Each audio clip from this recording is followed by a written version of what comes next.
Yeah, I hope it recorded that whole how to be a good passenger video. I feel like that'd be useful for a lot of people. I had a lot of good tips I was getting on there. We'll find out later if it's on there or not. Alright, so I want you to notice now, we saw the struggle of her just because of her, she's not that much shorter than me, but her tippy toes is hard for her to back up the bike.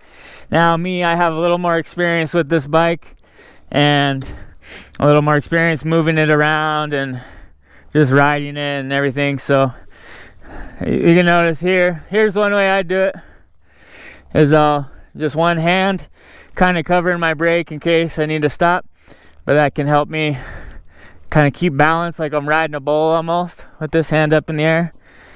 And then I'm still kind of up on the balls of my feet, almost on my tippy toes. Yeah, there's a wild animal battle going on right there. That cat ain't backing down one bit.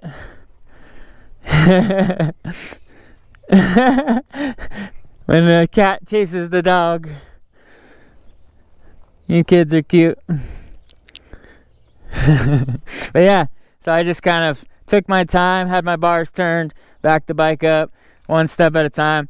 If you're having trouble, if you can't get your feet to, they're slipping out, then you can try and get on one foot, keep the other one on the peg, and just kind of start on your toes and push all the way until you're on your heel. And just that 1 foot movement at a time can help you get from your toe to your heel and just back up the bike little by little, you know, 1 foot length at a time. But eventually you can make it out of the parking space or whatever until you can go forward.